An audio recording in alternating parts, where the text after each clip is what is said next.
Hello, welcome to another episode of Full Circle with me, Onyx. And I don't know which direction this video is going to go. I mean, there's always so many avenues to talk about. Um, and I kind of wanted this video to be like, what inspires you to do your magic, uh, to be a wizard, or whatever you call yourself. And kind of like what were those inspirational moments where people who or what's influenced you to choose the path of magic, and how is your magic unique?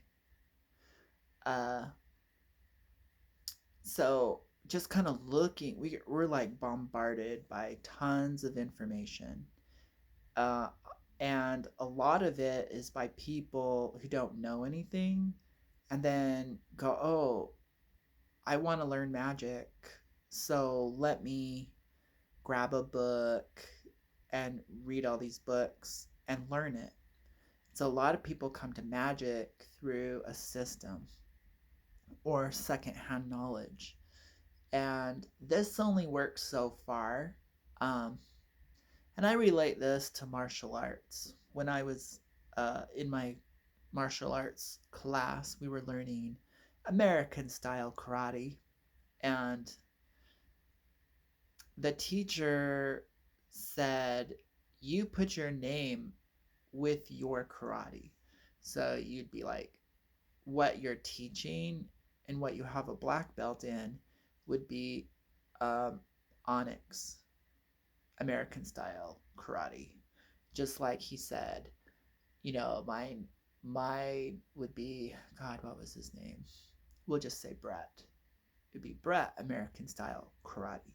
You put your name there because it's a kind of an expression of who you are, but it's like how you took in that information, how you learn to work with it and make it work for you. So he said every punch, um, to be in alignment with that particular body is a little different. Some might be 20 degrees different. The angles might be different to get a perfect punch. And so part of being a teacher is understanding it's not a cookie cutter routine. You know, everyone's perfection, their unique alignment, their unique understanding will create a black belt punch, breaking bricks and whatever, but the alignment looks a little different.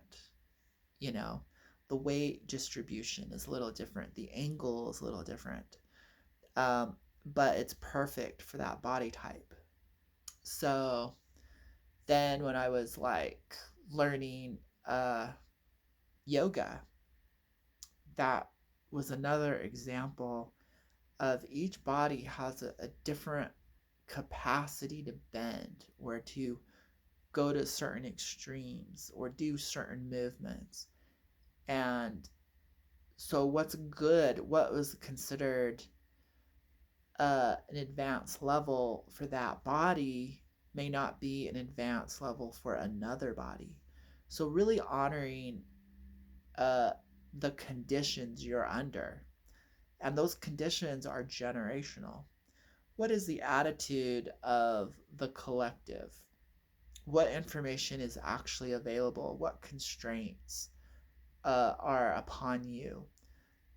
So So when you measure your success as a wizard, because you need to have tangible results, your outer world needs to reflect clearly your progress in some way.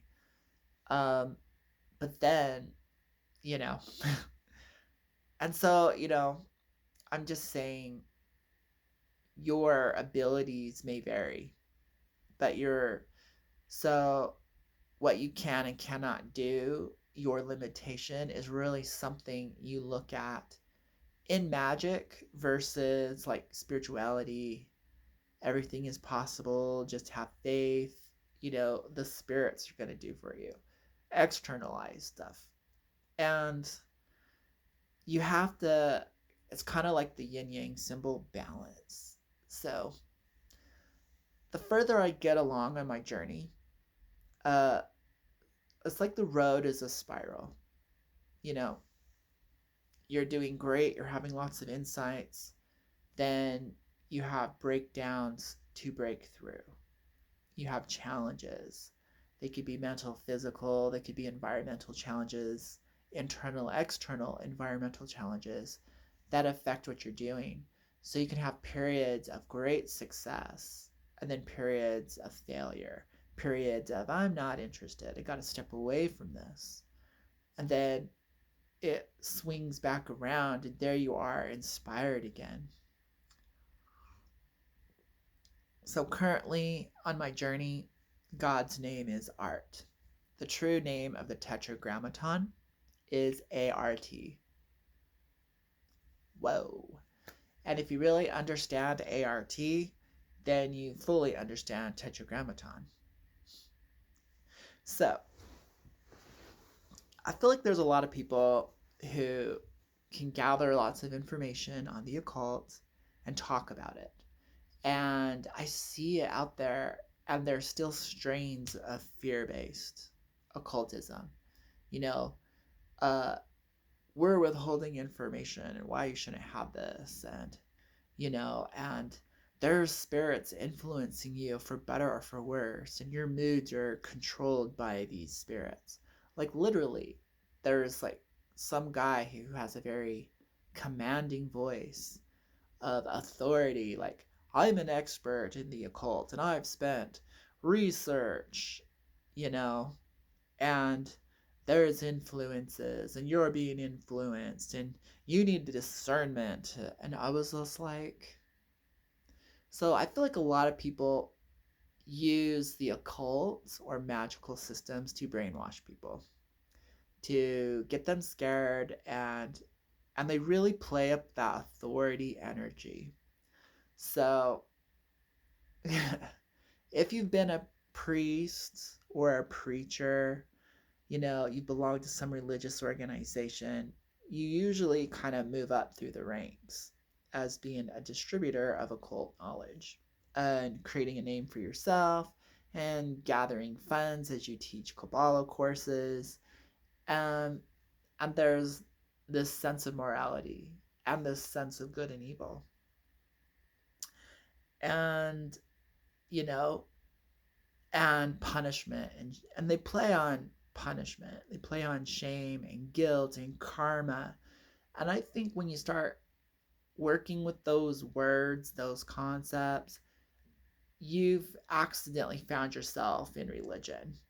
And pretty soon you're in like a little wooden house with a cross on top. You just don't realize that's where you landed.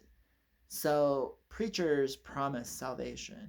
They promise God and angel support and evil, protection from evil, which we found out.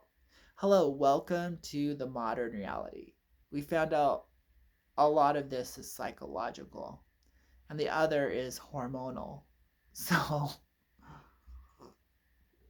it's like just recently are we really start to understand the disease of the brain, the brain as its own organism and its own diseases and the life of the brain with just the brain, let alone the vehicle that supports the brain, the body. Uh, so disease has always been linked to demons, period. Mental health is linked to demons. And we have to understand, as wizards, you have to understand, you're living in a construct. Uh, it's a reality based on agreements, and the agreements is what everyone else is agreeing to call truth, which is usually limitations. So there's mass limitation or mass agreement, and people can find a living within the agreement, and other people want to challenge the agreement. The rebel, the explorer, uh, they want to discover the unknown, these unknown territories. And this is like the wizard is someone kind of on the threshold of the known and unknown. They're on the edge of the wild forest and then the little village. They're somewhere in between this like space. And the wizard should be able to navigate both directions. They should go into the wild forest and beyond and maybe discover a few things, maybe another tribe with a different culture, a whole new way of doing things, and then journey back to that place of balance in between the worlds. you know they might live in the grove that's in between the forest, and then that grove separates the little village over there. And then they need to be able to navigate, go back to the village, be familiar to the people. They have their human persona, and invent a few things and maybe make a little money, but really help the little villagers who aren't doing as well as the other villagers, on the other side of the forest. So I think Lord of the Rings is a good example. You know, bring a shovel to the hobbits, bring a little fireworks to make their little birthday celebration great. So Gandalf is a really good example of a true wizard. Like Lord of the Rings really has really good content for authentic, raw wizardry, because the wizards are channels of power. So you don't really learn this in books. They might tell you about raise your energy, direct your emotions, attach a thought, link it with a symbol, and there you go. Very watered down. I would say rudimentary magic, elementary for sure. Uh, and it always bypasses you are the power. And until you really understand yourself, you don't know how to access that power within you. So, Eastern philosophy has been a great source of inspiration for me for meditation. Zen, Taoism, uh, Buddhism, Tibetan Buddhism, yoga, all that kind of stuff really resonated with me and kind of influenced me. I grew up in I would call it a false religion. Um, you know, my whole family, they were like Mormons. And I was like, mm, I didn't get it. I didn't get why just the whole setup didn't resonate with me. I wasn't like really attached to a father figure. So I never patriarchy and the whole organization is all these men with power, men, supposedly talking with God, communicating, and giving God's law. And everything's just very structured and businesslike. And it's a whole bunch of talk and no real action. So there's no alignment. You don't really see the fruits of the labor, you know? And there's no real occult in there. Like it's all just there to control people. And this is my view on it, okay? This is how I witnessed it. Like magical powers weren't happening. I'm like, where's the magic? What is the point of all this? These brainwashing sessions, every Sunday, for long, drawn out talks of the same old shit over and over and over again. I'm like, why are you repeating yourselves? Like, we got this. Like in a good 3 hour session, we got this. Why continue it week after week, month after month, year after year, day after day? Uh, and the only tools you really have are prayer, relying on a force outside of you, relying on this good father figure who's invisible, who, so, that could be a whole video, but when you really look at it and you break it down, uh, this religion is basically just a mythical replication of the government. It's like the government is kind of invisible. You may feel some of the effects, but a lot of it is left for you to be afraid of, you know? And so, once again, we have an invisible authority. So it could be kings and queens. It doesn't have to be like, the government. Like, it's just like the people in power seem to be invisible and hidden, and we call them and they, the chosen ones. And you're just a little peon, subject to these laws that you know, you better learn to understand. You better like gain their favor like a good little sheep. And then don't expect anything good in this world. It needs to be in the next life. So everything you're doing is basically to win a reward in the next life. And then there's no real answers for anything going on. There's no science, there's no psychology, there's no doctors, there's no reality. So it's a magical world of myth and superstition. And the governing power is this invisible force that you don't really, so it's all very, you didn't, so you have to be enrolled into this alternate reality called religion. Nothing was intrinsically yours, you know? So,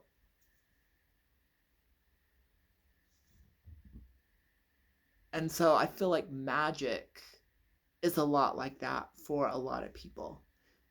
They escape religion or they say, okay, religion isn't working. But a lot of people who got into magic were like, well, maybe this will work.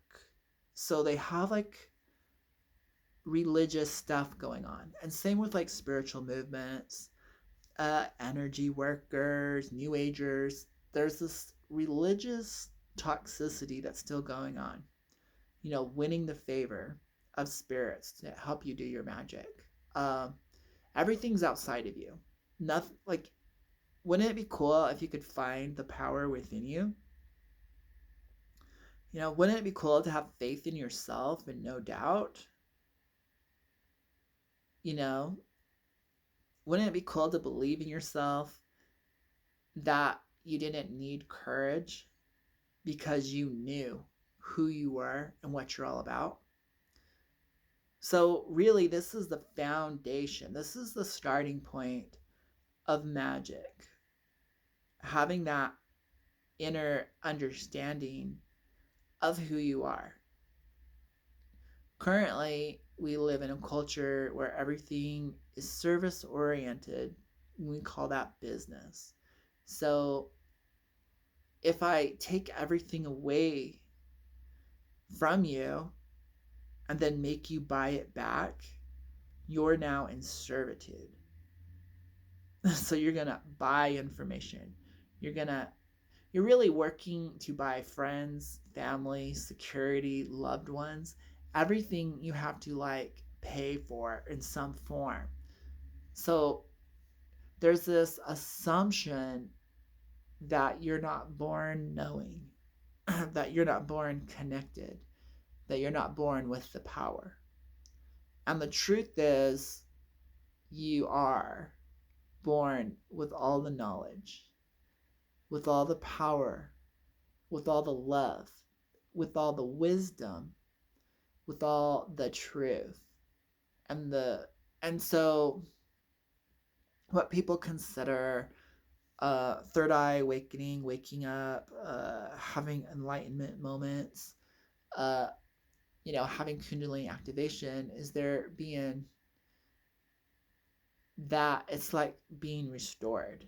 It's like that potential within may spontaneously open, or through work, through a practice, it opens up again. And it's a power that you've always had. You're getting a gift that was always yours, and you already received it. You're just learning how to receive your gift. And this is like the essence of Zen. When you clear all the clutter out of your mind, you find out what your mind really is. When you kind of like detach from the world, go outside of the village, and you're alone, all in one, unified, you experience yourself. And that becomes a place of great power, great understanding, great wisdom. So self-reflection is really important on the journey.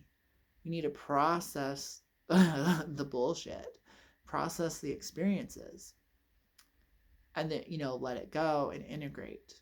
So it becomes a pattern of going into the world, maybe going through some experiences, some good and bad, and learning and growing. The learning and growing happens because you have to get out of those experiences and have a time to rest, sit on the sidelines of life, meditate, isolate, go into hermit mode, monk mode, you know, go basic for a while. And then from there, you can then push it a little farther and go into transcendent states, other worlds, and hang out with other beings. So now you've gone through the forest to the other land, gathered knowledge, and come back.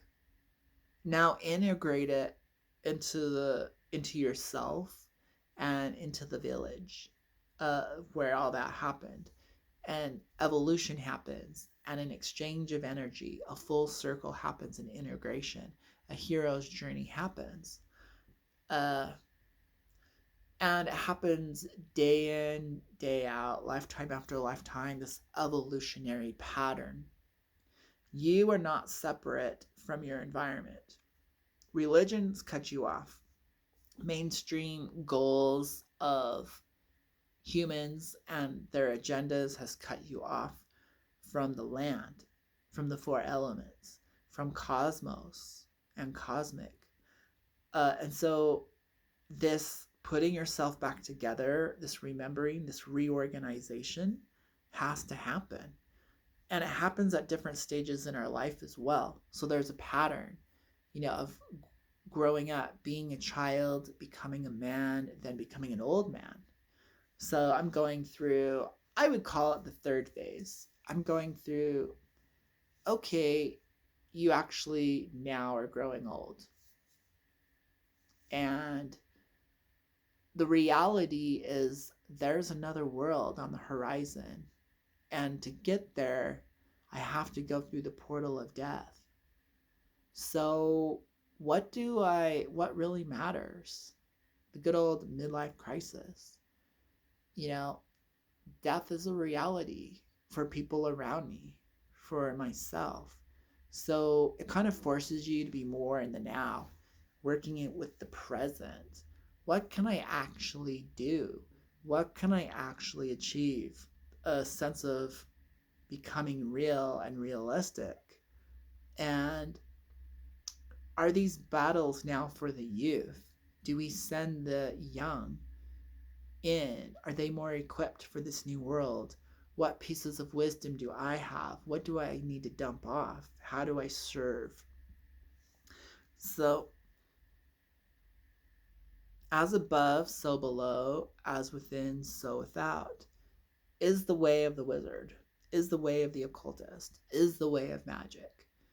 And literally, it's, well, I was going to go on a different tangent there.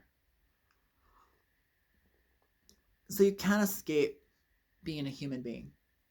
So I think I was an escapist, trying to escape growing up, trying to escape responsibilities. And when the reality is, you need to take all this thought, all these concepts, and ground it into your physical being, the way of the warrior, especially a spiritual warrior. You need to ground it into your being with actions that come from a place of your true intention. Your intention is your wand. So the rules of magic have always been there, and they've been co opted by religion, by New Agers, by self help and thought mind stuff. But the principles are universal and the same. Clearly know what your intention is, and then execute actions or acts that are in alignment with that intent. Your ritual is an act, and the architecture, the blueprint is that intent. So you either have an authentic intent or you don't. Your inauthentic intention came from ego, personality, the avatar. Your authentic intent came from your intuition, that non-programmable you, the Buddha nature, the clear mirror, the light within, whatever you want to call it. And so I'd say the more you understand intention, the more clean, empowering your magic is.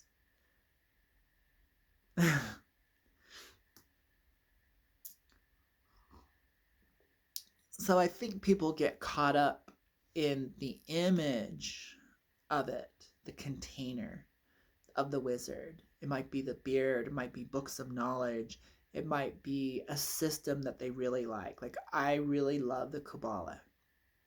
The Kabbalah system is wonderful.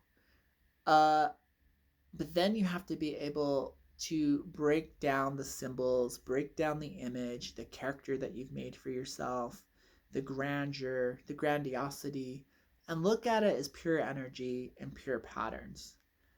And you also need to integrate it into yourself. Do you really speak Hebrew? If not, you might gain access to the Kabbalah using English.